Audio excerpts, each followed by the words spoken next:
Hello दोस्तों, स्वागत है आपका नरेंद्र कुमार लेक्चर्स के इस नए वीडियो में। दोस्तों आज हम लोग देखेंगे 12th फिजिक्स, ठीक है ना। कक्षा 12 का भौतिक विज्ञान देखेंगे और इसमें चैप्टर जो है आपका 9वां चैप्टर चल रहा है। चैप्टर का नाम है किरण प्रकाशिकी। क्या है? किरण प्रकाशिकी है, ठीक है ना। और जो आपकी ये बुक है एनसीईआरटी बुक से पढ़ाई जा रही है। इसके पहले मेरे लाल 12 लेक्चर लग चुके हैं, ठीक है ना। और ये 13वां लेक्चर है। अगर आप ये लेक्चर बहुत अच्छे से समझना चाहते हैं तो इसके पीछे जितने भी वीडियो बनाए गए हैं वो सारे वीडियो आप क्या करिए, देख ही लीजिए, ठीक है ना। तो ये वाला वीडियो आपको बहुत अच्छे से समझ में आएगा, ठीक है ना। तो आप क्या करने वाले हैं, पढ़ने वाले हैं इसके पहले के सारे वीडियो। आपको जैसा कि बताया गया बुक एनसीईआरटी की है। डेली लाइव कितने बजे आया जाता है? डेली लाइव 8:30 बजे रात को। कितने बजे?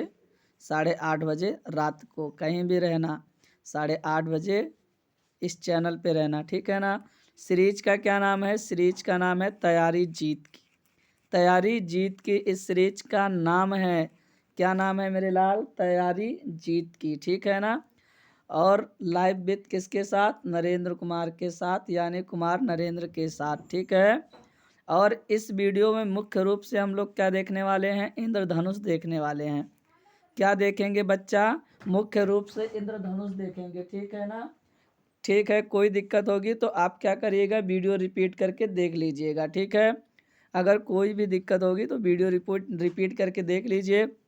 और यदि आपके समझ में नहीं आता है तो कमेंट बॉक्स में जाइए और वहाँ लिखिए कि सर मेरे समझ में ये नहीं आया। तो पक्का है आपको अगले वीडियो में उसे समझाया जाएगा। आप ये मत सोचिए कि नहीं समझाया जाएगा, आपको समझाया जाएगा, ठीक है ना। तो आइए आगे बढ़ लेते हैं इसी के साथ और हम देखते हैं।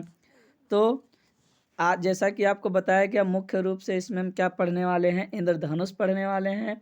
कैसे बनता है, कैसे कार्य करता है, ठीक है ना, कैसे हमें दिखाई देता है, ये सब हम क्या करने वाले हैं? पढ़ने वाले हैं, ठीक है ना। और मैं आशा करता हूँ कि आपके अच्छे से समझ में आ जाएगा, ठीक है ना। अगर आ जाएगा तो आप बता दीजिएगा, ठीक है ना। कोई दिक्कत तो नहीं है, कोई दिक्कत होनी भी नहीं चाहिए। चलो स्टार्ट करते हैं। टॉपिक है इंद्रधनुष का निर्माण। क्या है? इंद्रधनुष का निर्माण। इंद्रधनुष वर्षा के बाद, ठीक है ना, आकाश में। कहाँ? आकाश में। जब वर्षा हो जाती है तब उसके बाद आकाश में। एक बात ये भी याद रखना कि ये वर्षा के बाद भी बनता है, पहले भी बन सकता है, जब बादल छाए हुए रहते हैं तब, ठीक है ना। तो जल के सूक्ष्म कणों में दिखाई देने वाला यह प्राकृतिक स्पेक्ट्रम है। यह वायुमंडल में उपस्थित जल की सूक्ष्म बूंदों द्वारा सूर्य के प्रकाश के विक्षेपण के द्वारा प्राप्त होता है, ठीक है ना। इंद्रधनुष सदैव सूर्य के विपरीत दिशा में बनता है। कहाँ बनता है? सूर्य के विपरीत दिशा में। जैसे आपका ये क्या हो गया, जैसे मैंने कह दिया कि ये आपका पूर्व हो गया। क्या हो गया? पूर्व। और ये हो गया आपका उत्तर, ये हो गया आपका दक्षिण और ये आपका हो गया पश्चिम। अगर सूर्य यहाँ है तो इंद्रधनुष कहाँ? यहाँ बनेगा, ठीक है ना। अगर सूर्य कहाँ है? अगर सूर्य यहाँ है तो इंद्रधनुष कहाँ? यहाँ बनेगा। अगर सूर्य यहाँ है, ठीक है ना, तो इंद्रधनुष यहाँ बनेगा। अगर सूर्य यहाँ है तो इंद्रधनुष यहाँ बनेगा। यानी कि ये विपरीत दिशा में बनेगा। सूर्य जिधर रहेगा उधर नहीं बनेगा।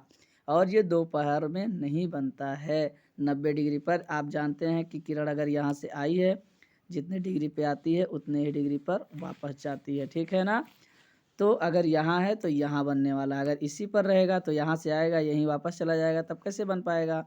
नहीं देख पाएंगे हम लोग सीधे सूर्य पे सीधे कहाँ देख पाएंगे? नहीं देख पाएंगे। इसलिए यहाँ किसी एंगल पर होना चाहिए, 90 डिग्री पर नहीं बनेगा, ठीक है ना। तो ये याद रखना। आगे देखो, सुबह या शाम को बनता है, याद रखिएगा, ठीक है ना। खड़ी दोपहरिया में नहीं बनता है। 3-4 बजे भी बन सकता है, कोई दिक्कत नहीं है। बस एकदम दोपहर जैसे कि जो इस किरण का जो एंगल है ना वो एकदम सीधा नहीं होना चाहिए कि उसी पे आए और उसी पे वापस चली जाए। कोई एंगल बनना चाहिए, ठीक है ना। तो जल की सूक्ष्म बूंदें छोटे प्रिज्मों की भांति कार्य करती हैं। प्रिज्म का काम क्या है? ये प्रिज्म है, तो ये क्या करती है, श्वेत प्रकाश को 7 कलर में ऐसे क्या करती है, बांट देती है। ठीक है ना। ऐसे ही प्रिज्म की बात कौन कार्य करती है, जल की बूंदें। सूर्य के आपतित प्रकाश को यह बूंदें अपवर्तित तथा विक्षेपित करती हैं, तत्पश्चात पूर्ण आंतरिक परावर्तित करती हैं एवं अंततः जल की बूंद से बाहर निकलते समय प्रकाश को पुनः अपवर्तित करती हैं। प्रकाश के विक्षेपण तथा आंतरिक परावर्तन के कारण विभिन्न रंग प्रेक्षक की आंखों तक पहुंचता है। ठीक है ना, क्या होता है, पहुंचता है। ठीक, अब देखो ये क्या है, यहाँ इंद्रधनुष आपको दिखाया गया है, अपवर्तन, विक्षेपण, पूर्ण आंतरिक परावर्तन, फिर अपवर्तन, तब आपका क्या बन जाता है, इंद्रधनुष। ध्यान से देखो, ये ऐसे एक जल की बूंद है, क्या है, ये जल की बूंद है। ठीक है ना। यहाँ श्वेत प्रकाश आई है, यहाँ क्या हो गया, ये विरल माध्यम है, कैसा है, विरल है, और ये सघन है। यहाँ आई और यहाँ से फिर आगे बढ़ी, फिर यहाँ क्या हो गया, पूर्ण आंतरिक परावर्तन यहाँ हो गया, यानी पूरी तरह से क्या हो गई, टोटल रिफ्लेक्ट हो गई यहाँ से। ठीक है ना। फिर उसके बाद दूसरी किरण आती है, फिर यहाँ जाती है, यहाँ परावर्तन हुआ, फिर उसके बाद यहाँ आई और पूर्ण आंतरिक परावर्तन, फिर यहाँ अपवर्तन हो गया। ठीक है ना। इस तरह से यहाँ 7 कलर में क्या हो जाता है, बट जाता है। एनसीईआरटी में इस तरह से आपका चित्र बना हुआ है। मुझे नहीं लगता कि आप इस चित्र से कुछ समझ पाए होंगे। क्या आप समझ पाए हैं? अगर नहीं समझ पाए हैं तो कमेंट बॉक्स में लिखो, फिर मैं उसके बाद समझाऊंगा। कमेंट बॉक्स में लिखो सर नहीं समझ में आया, फिर से बताइए, तब मैं बताने वाला हूँ। जल्दी से लिखो, लिखो भाई, नहीं समझ में आया, ठीक है ना, तब मैं बताने वाला हूँ। चलो ठीक है, ठीक है, ठीक है, चलो मैं बता देता हूँ, आ जाओ। चलो देखो, अब मैं क्या करने वाला हूँ, आपको इंद्रधनुष बताऊँगा कैसे बनता है। ठीक है ना, कैसे बनता है।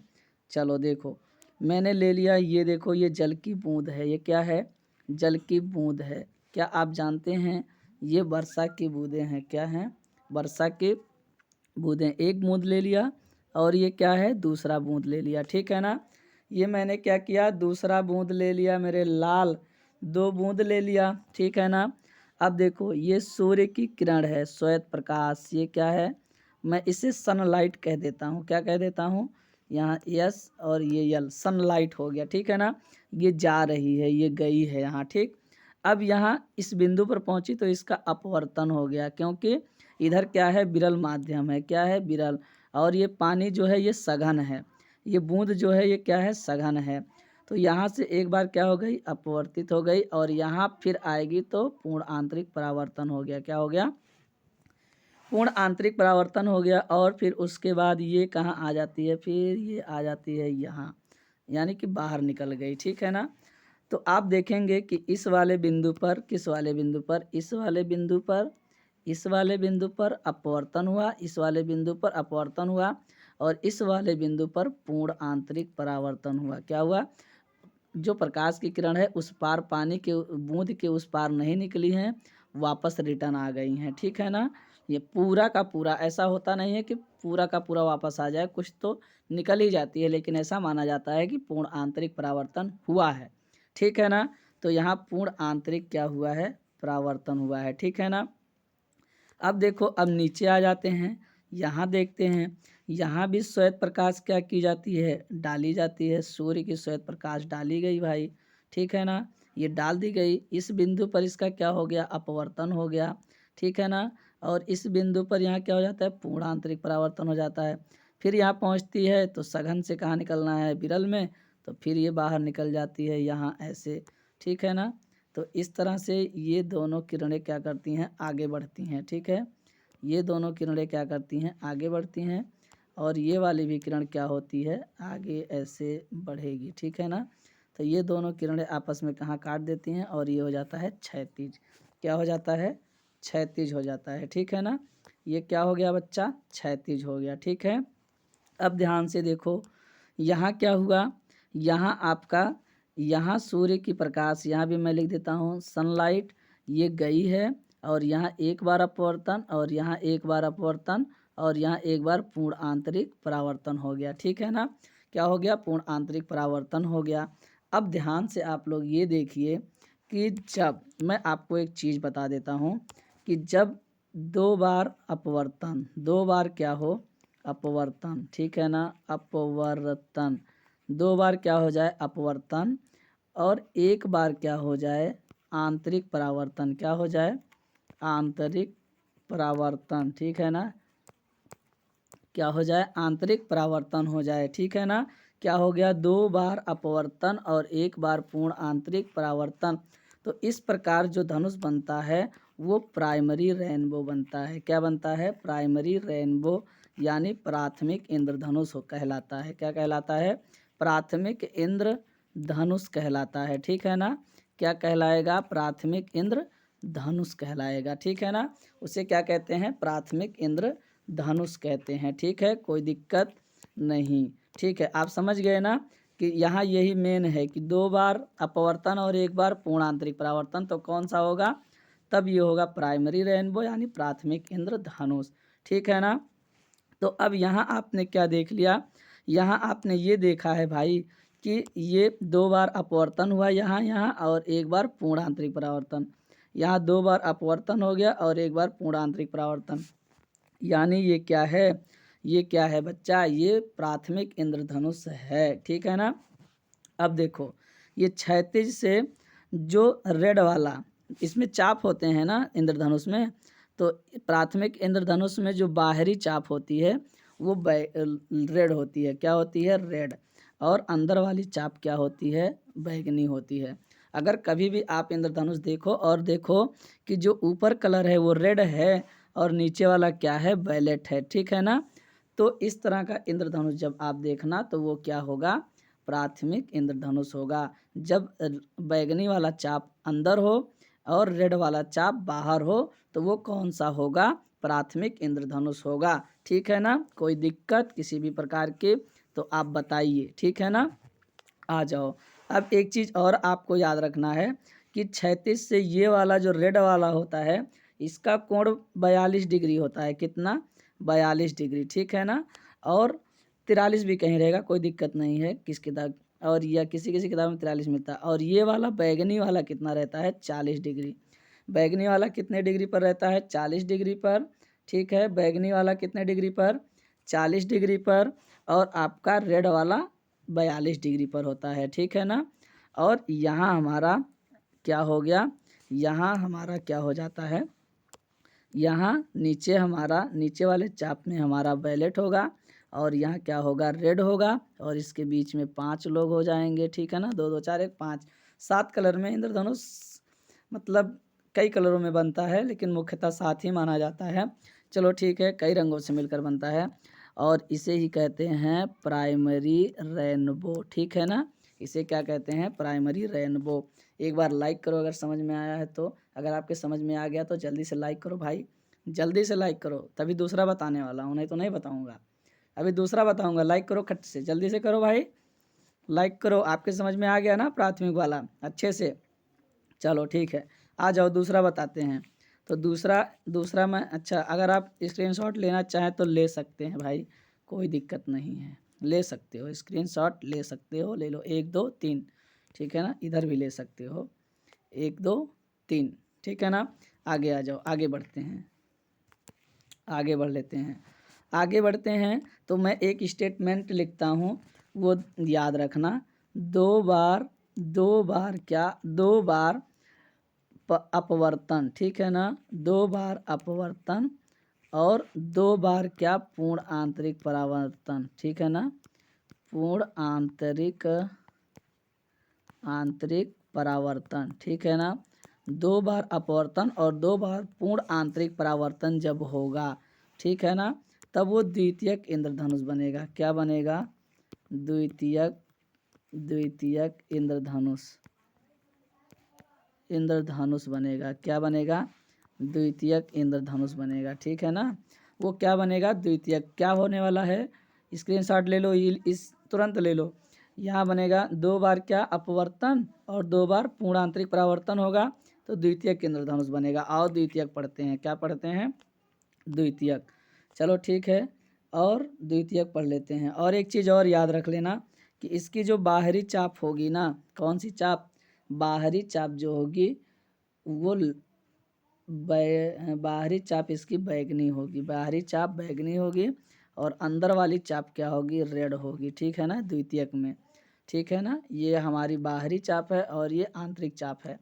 तो बाहरी चाप इसमें बैगनी और अंदर की रेड। और उस वाले में पहले प्राथमिक में क्या था, प्राथमिक में ये था कि ऊपर रेड था और अंदर क्या था, बैगनी था। ठीक है ना, तो ये अंतर होता है भाई। ठीक है, इसे भी जानना। और ध्यान से देखो, ये मैंने वर्षा की बूंद बना दी, ये क्या बना दी, वर्षा की बूंद, एक बूंद, और ये वर्षा की दूसरी बूंद। प्रकाश की किरण आई है, ठीक है ना, मैं बैगनी ही ले लेता हूँ। प्रकाश की किरण जा रही है, गई, और यहाँ क्या हुआ, अपवर्तन, क्योंकि विरल से गई है सघन में जाएगी तो अपवर्तन हो गया। यहाँ गई, फिर यहाँ से पूर्ण आंतरिक परावर्तन हो गया। ठीक है ना, फिर वहाँ टकराई, फिर यहाँ से पूर्ण आंतरिक परावर्तन। अब ये इस बिंदु पर पहुँचती है तो अब क्या हो गया, अपवर्तन हो गया। ठीक है ना, ये हो गया भाई। अब फिर उसके बाद मैं दूसरे पर चलता हूँ, तो यहाँ से भी प्रकाश की किरण गई है, श्वेत प्रकाश की किरण। ठीक है ना, यहाँ से भी गई है, यहाँ से भी गई, यहाँ जब पहुँची तो फिर उसके बाद यहाँ क्या हो गया, ये हो गया, और यहाँ ये हो गया।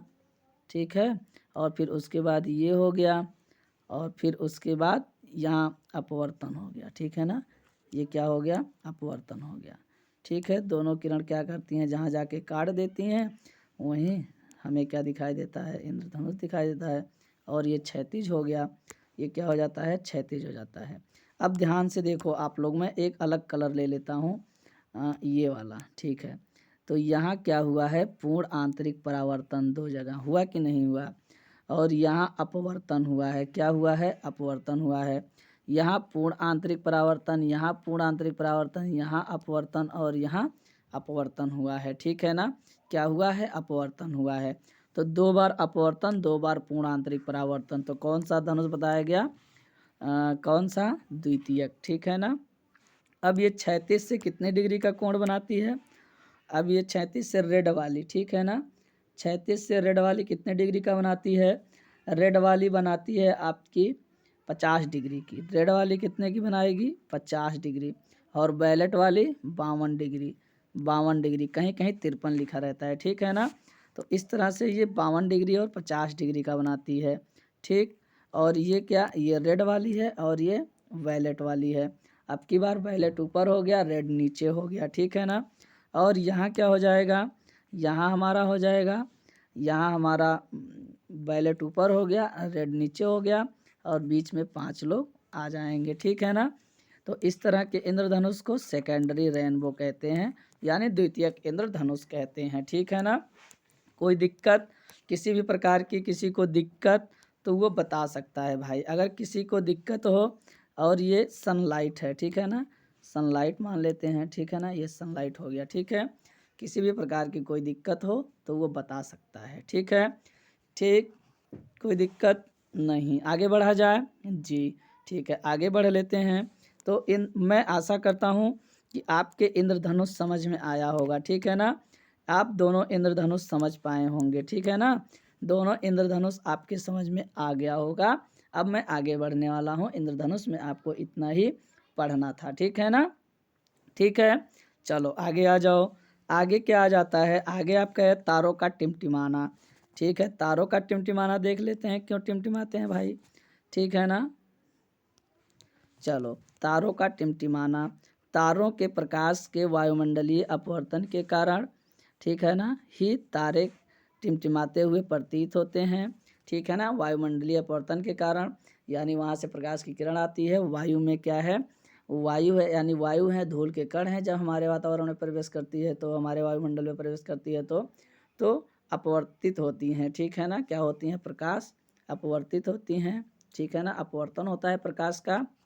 वायुमंडल में प्रवेश करने के पश्चात पृथ्वी के पृष्ठ तक पहुंचने तक तारे का प्रकाश निरंतर अपवर्तित होता जाता है, क्योंकि वायुमंडल तारे के प्रकाश के अभिलंब की ओर झुका देता है। ठीक है ना, अभिलंब की ओर क्यों झुकाता है, क्योंकि जब वो वायुमंडल के बाहर था तब उसे विरल मिल रहा था, यानी निर्वात मिल रहा था। लेकिन जैसे ही हमारे वायुमंडल में पहुंचा तो ये सघन हो गया, वायु हो गया, तब ये अभिलंब की ओर झुका देता है। अतः तारे की आभासी स्थिति वास्तविक स्थिति से निम्न भिन्न प्रतीत होती है।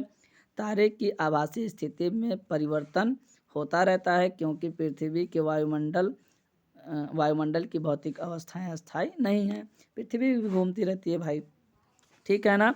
तो अपवर्तन होता है, जैसे बहुत दूर अगर लाइट जल रहा है तो उसके और हमारे आपके आँख के बीच में अगर कण आते हैं तो ऐसा लगता है कि वो जल रहा है, बुझ रहा है, जल रहा है, बुझ रहा है, तो ऐसा लगता है कि वो टिमटिमा रहा है, लेकिन ऐसा होता नहीं है। ऐसे ही तारे की रोशनी और हमारे आँख के बीच में जब वायु के कण, धूल के कण आ जाते हैं तो ऐसा लगता है कि वो बुझ गया, जब हट जाते हैं तो ऐसा लगता है कि वो जल गया, ठीक है ना। तो ये अपवर्तन के कारण हो जाता है, ठीक है ना।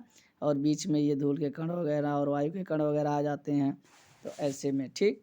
आगे देखो, आपको क्या पता चलता है, ये आपका वायुमंडल है, क्या है, वायुमंडल है। और वास्तव में तारे यहाँ हैं, ठीक है ना। आपको यहाँ नहीं दिखाई देगा, आपको कहाँ दिखाई देगा, यहाँ आभासी स्थिति दिखाई देगी, ठीक है ना।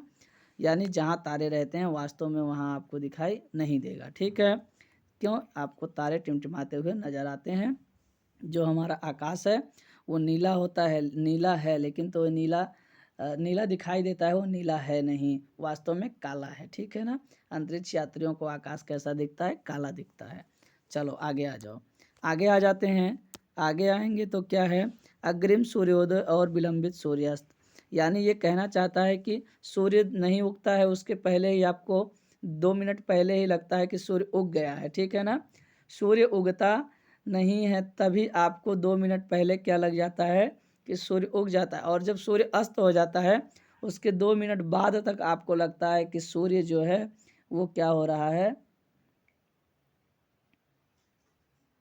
सूर्य जो है वो क्या हो रहा है, सूर्य अभी उगा हुआ है, क्या है, उगा हुआ है, ठीक है ना। क्या है बच्चा, उगा हुआ है, और वो अस्त हो जाता है, ठीक है ना। क्या हो जाता है बच्चा, अस्त हो जाता है। चलो ठीक है, किसी भी प्रकार की कोई दिक्कत हो तो बताना, ठीक है ना। तो आगे देख लेते हैं।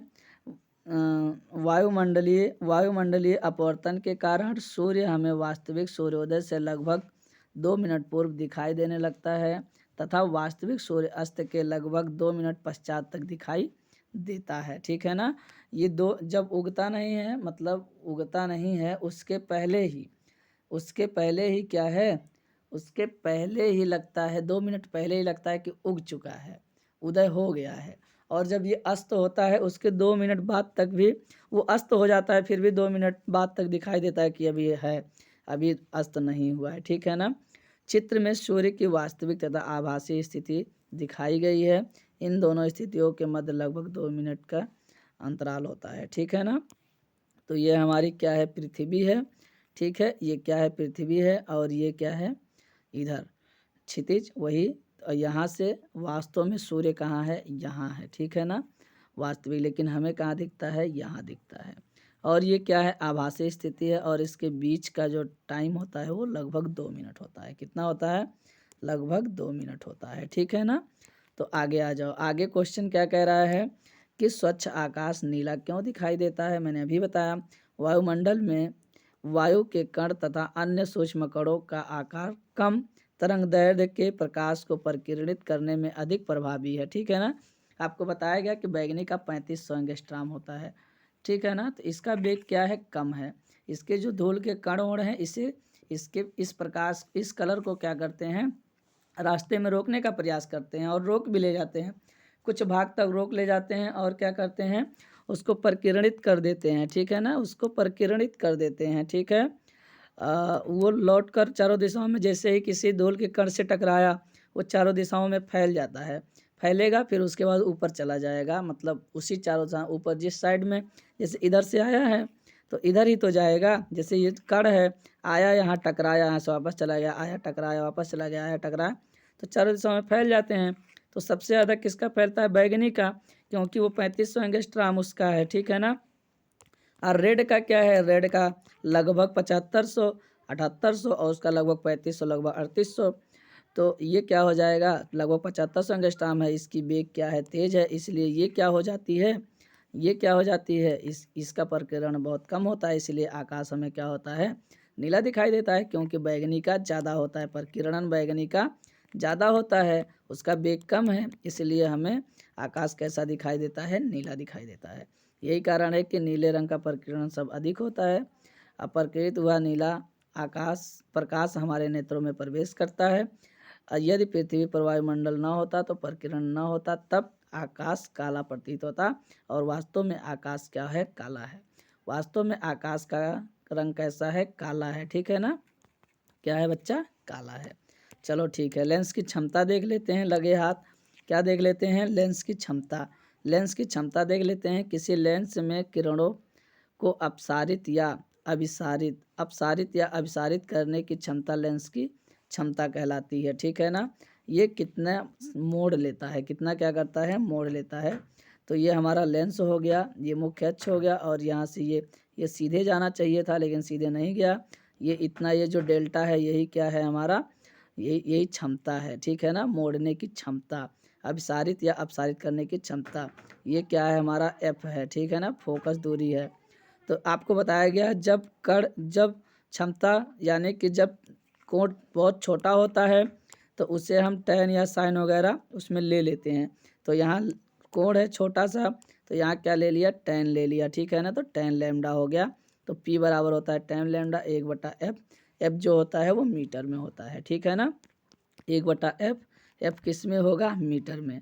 1/f, f किस में रखते हैं बच्चा, मीटर में रखते हैं। ठीक है ना, ऐसे ही यहाँ अवतल लेंस के लिए हो जाएगा, अवतल लेंस का भी होएगा। ये साई मात्रक क्या होगा, डायोप्टर होता है। क्या होता है, डायोप्टर। ठीक है ना, इसका मात्रक क्या होता है, डायोप्टर। ठीक है ना, इस तरह से आपका ये चैप्टर समाप्त हुआ, ये वाला चैप्टर आपका समाप्त हो जाता है। ठीक है, आपका जो किरण प्रकाशिकी है, ठीक है ना, किरण प्रकाशिकी क्या है बच्चा, किरण प्रकाशिकी, किरण प्रकाशिकी समाप्त हो गई। ठीक है ना, ख़त्म हो चुकी है। अब आप लोग कमेंट करिए कि आप आंकिक पढ़ेंगे, ठीक है ना, इस चैप्टर का आंकिक पढ़ेंगे या फिर आप फिजिक्स का कोई अलग सा चैप्टर पढ़ेंगे या आप केमिस्ट्री का अलग से पढ़ेंगे। ठीक है ना, तीनों में कमेंट करके बताइए, आप आंकिक पढ़ेंगे कि फिजिक्स का नया चैप्टर पढ़ेंगे कि केमिस्ट्री का नया चैप्टर पढ़ेंगे। ठीक है ना, अगर ज़्यादा लोग फिजिक्स को कमेंट करते हैं तो फिजिक्स चलेगा, दूसरा चैप्टर। ज़्यादा लोग आंकिक को कमेंट करते हैं तो आंकिक चलेगा। ठीक है ना, और ज़्यादा लोग केमिस्ट्री को कमेंट करते हैं तो केमिस्ट्री चलेगा। आपके ऊपर डिपेंड करता है कि आप क्या चलवाने वाले हैं। ठीक है ना, आपके ऊपर क्या है डिपेंड है कि आप क्या चलवाएंगे। इस तरह से ये चैप्टर आपका समाप्त हुआ। ठीक है ना, ठीक है। अगर न्यूमेरिकल चलवाना होगा तो उसे बताना कमेंट में, अगर फिजिक्स का नया चैप्टर चलवाना होगा उसे बताना, या केमिस्ट्री का चलवाना होगा तो उसे बताना, कोई दिक्कत नहीं है। आप जो कहेंगे वही पढ़ाया जाएगा। ठीक है, मैं आशा